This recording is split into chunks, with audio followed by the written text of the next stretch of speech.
Welcome to Absurdly Nerd. This is our spoiler recap / review of The Last of Us Episode 4. We just finished it up and we haven't really talked about it, and I want to get your thoughts on it. This may be my favorite episode so far. Hey. It finally is what I wanted, is Joel and Ellie bonding and having conversations back and forth, and this felt like the parts of the video games I really loved. Yeah. Just the back and forth, and the action scenes are really good in this episode. Yeah, this is really the first action we've gotten, other than Bill the beginning, shooting, but this is focused, choreographed action scenes that really hit well. Felt like the game to me. Right.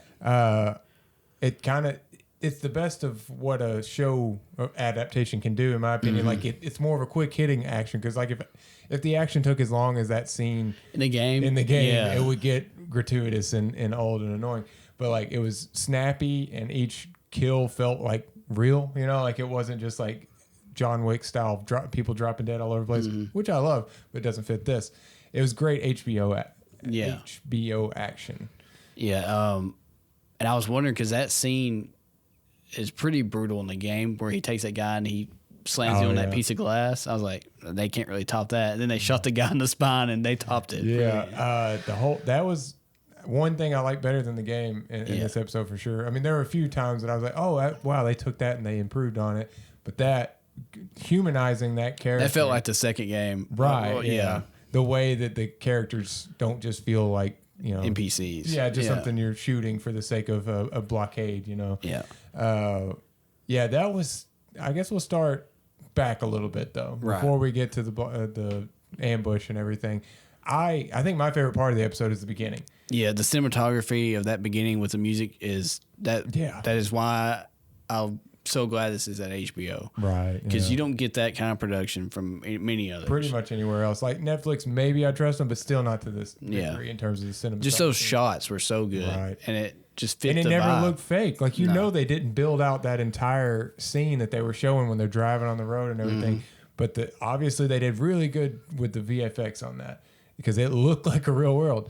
And then having Hank Williams was great. We were talking, I don't remember what the music was playing. I want to say it was something like it may have been that song, but it was something in that vein. Yeah, it was an oldie, an oldie but a goodie. But yeah, I love the way it meshed and seeing them travel together. And it was a great use of the passage of time that we didn't get as well in the game, in my opinion. It's another place I think they improved it.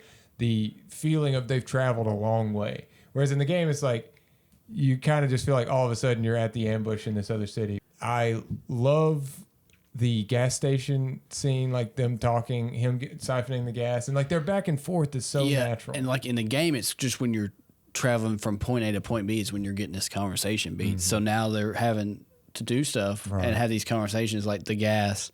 I like the camping, where they're camping and having the conversation. I was like, this feels normal. This feels like getting some exposition, but it's not, What the show does so well is it makes you think of the things you didn't think of in a game, like sleeping. Yeah.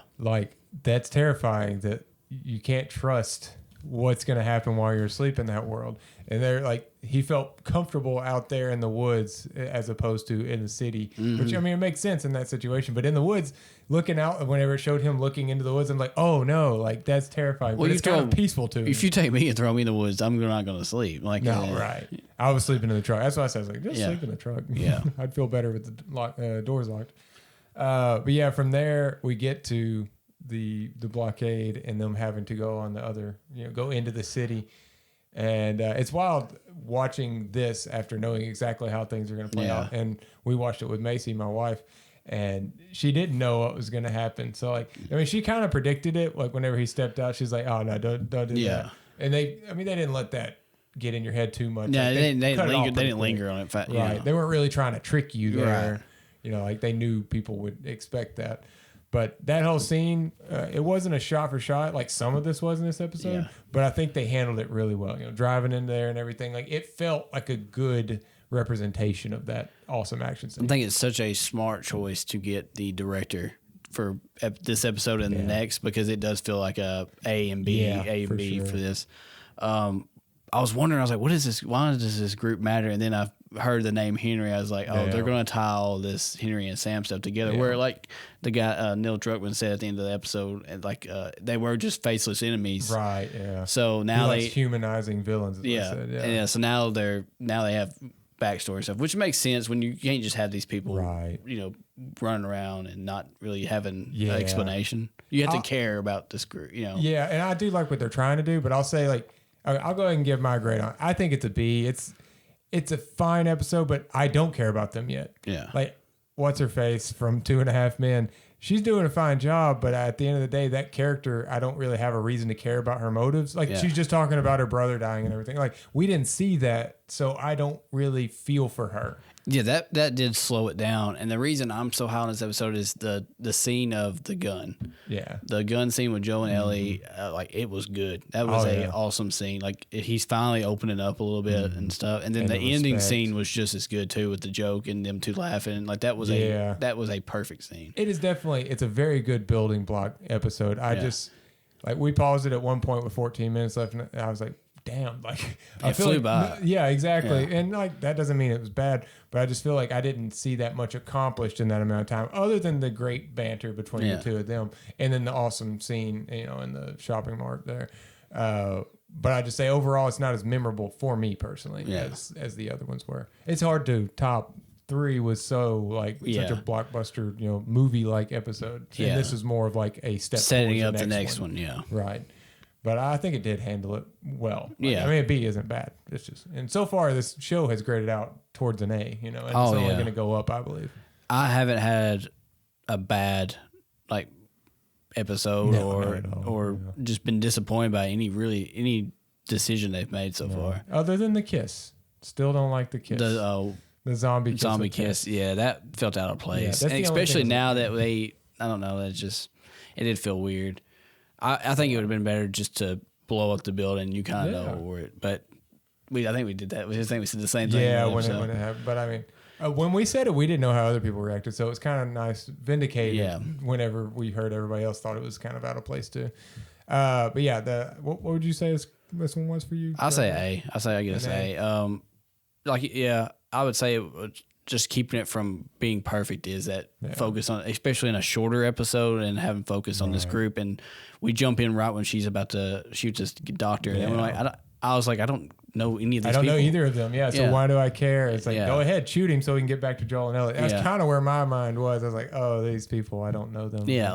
I understand humanizing the villain, but throw us in a situation where we know what's going on. Yeah. And then all of the people breaking down doors and stuff, I'm like, I don't like this group. Like I don't think they're trying to make you like them, but they don't feel like real people to me. I can't picture the steps it took to get to where people act this crazy. Yeah. Like this 20 years of, I guess 20 years of, I guess Pedro the whole idea is Pedro pushed them there. So, it's just, that hasn't fully been explained yet. The next episode it'll show it and we'll relate to it more. Well, I think we're having to learn why the group's because in the game, you don't ever break from Joel and Ellie. And most of the information you get is letters or other characters talking about stuff. So little tidbits that Joel might insinuate about a group. Yeah, or really you pick up a letter and if you skim through it, it'll say something about this group getting taken down by this. But so I guess we're seeing some of that, but it's hard to make that transition when you don't know why she's mad at this guy. Right. Yeah. I'll say watching this week by week, it's hard. It's a different kind of grading scale whenever you're reviewing something week by week. Yeah. If we were able to watch these all, back to back, this would have probably been higher for me because I wouldn't have seen it as like in the way of something else. I would have appreciated it for what it is. But in my mind, I was like, oh, it's not doing enough, and I got to wait another week. Yeah, it's like the part 1 to the next chapter. It's like reading a book and you get to a cliffhanger, like, well, I want to know, but you're like, nope, wait till next week to finish reading it. Like, let me read it now.